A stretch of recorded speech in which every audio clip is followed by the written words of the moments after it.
శ్రీధర్ గారు నాకు కొంత అనుమానాలు రేకెత్తించిన. మొదటగా నేను పార్టీలోకి రాకముందు నేను కొంత పరిశోధన చేస్తూ ఉంటే బీజేపీ ఒక రకమైనటువంటి సామాజిక వర్గాన్ని ఎంకరేజ్ చేస్తుందని, కానీ నేను చూసిన తర్వాత గౌరవ పెద్దలు శ్రీధర్ గారు మాజీ శాసనసభ్యులు వారే కాదు, కరుడు గట్టిన దేశభక్తి కలిగినటువంటి ఎంతోమంది ఎస్సీ ఎస్టీ బీసీ మరి ముఖ్యంగా మైనారిటీ సోదర సోదరిమణులు కూడా ఈరోజు బీజేపీ వైపు చూస్తుండడానికి ఏకైక కారణం నరేంద్ర మోడీ గారి నాయకత్వం. భారతదేశ రక్షణ కోసం, భారతదేశ అభ్యున్నతి కోసం, భారతదేశంలో అంత్యోదయ అందాలని, భారతదేశంలో ప్రతి పేదవాడికి సంక్షేమము ప్రభుత్వ ఫలాలు గౌరవము దక్కాలని వారు చేస్తున్నటువంటి ప్రయత్నానికి కాను ఎంతోమంది ఈరోజు మోడీ గారు మనకు ప్రధానిగా ఉన్నారు కాబట్టి వారి విషయమే మాట్లాడుతూ ఉన్నాం.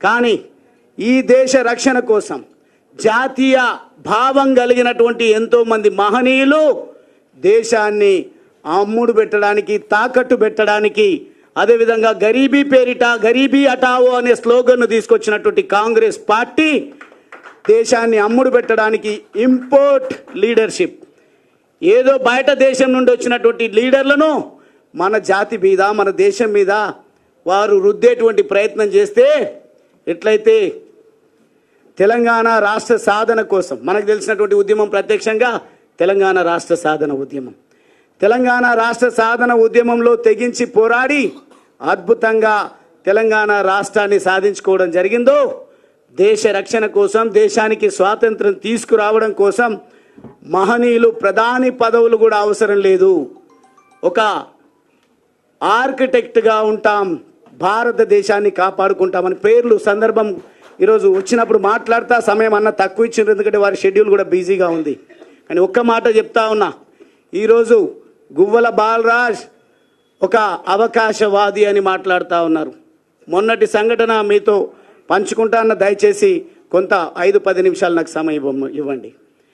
యువకులు ఉద్యమంలో చేరినప్పుడు యువకులు యువతులు మేధావులు జర్నలిస్టులు అదేవిధంగా తెలంగాణలో ప్రతి ఒక్కరూ తెలంగాణ రాష్ట్ర సాధన ఉద్యమంలో జేఏసీలుగా ఏర్పడి వివిధ పద్ధతుల్లో కుల సంఘాలు ప్రజా సంఘాలు ప్రతి ఒక్కరు కూడా తెలంగాణ ఉద్యమం చేస్తూ ఉంటే నేను మీలాగా విద్యార్థి సంఘమో లేదంటే ప్రజా సంఘాల్లోనో కుల సంఘాల్లోనో పని చేసిన అనుభవం లేదు కాబట్టి ఎప్పుడు కూడా నేను విద్యార్థి నాయకుడిగా పని చేయలేదు. కాబట్టి నాకు ప్రధానంగా కనిపించింది టీఆర్ఎస్ పార్టీ. టీఆర్ఎస్ పార్టీలోకి ఎవరో చేరమని నన్ను ప్రోత్సహించలేదు. నాకున్నటువంటి లక్ష్యం చదువుకున్న యువకుడిగా ఒకవేళ ప్రజాసేవ చేయాల్సే వస్తే నేను ఒక ఆంటర్ప్రీనర్, ఒక వ్యాపారవేత్తగా ఉన్నా, చదువుతో పాటు వ్యాపారాన్ని నిర్మించుకొని ఏదో నా జీవనాన్ని నేను కొనసాగిస్తూ ఉన్నా.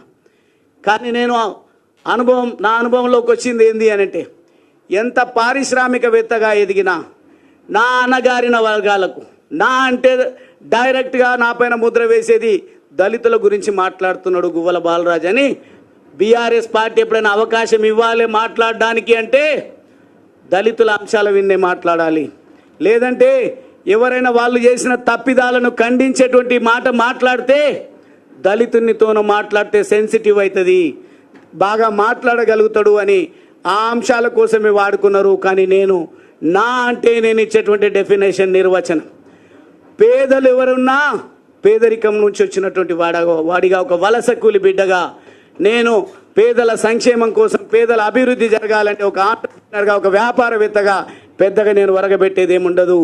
కానీ political power is master key అని నమ్మి నేను ఆలోచిస్తున్నట్టు తరుణంలో టీఆర్ఎస్ పార్టీ ఉన్నది, అదేవిధంగా తెలుగుదేశం పార్టీ ఉన్నది, కాంగ్రెస్ పార్టీ ఉన్నది.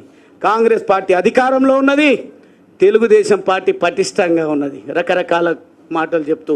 కానీ నాకు కనిపించింది టీఆర్ఎస్ పార్టీ సిద్ధాంతకర్త మహనీయులు ప్రొఫెసర్ జయశంకర్ గారి ఆశయ సాధన ఈ అంశాలన్నింటినీ కూడా పరిగణలోకి తీసుకున్నప్పుడు వారే టీఆర్ఎస్కి సిద్ధాంతకర్త కాబట్టి, ఆయన ఒక త్యాగధనుడు కాబట్టి ఆ పార్టీలో మనం చేరిపోదామని సొంతంగా నిర్ణయం తీసుకున్న తప్ప కొంతమంది మాట్లాడుతున్నారు గువ్వల బాలరాజ్కు అవకాశం ఇచ్చినామని.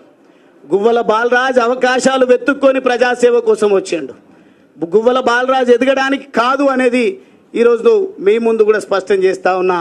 ఈరోజు కూడా భారతీయ జనతా పార్టీలో వీరు చేస్తున్నటువంటి ప్రయత్నాలే తప్ప కరుడుగా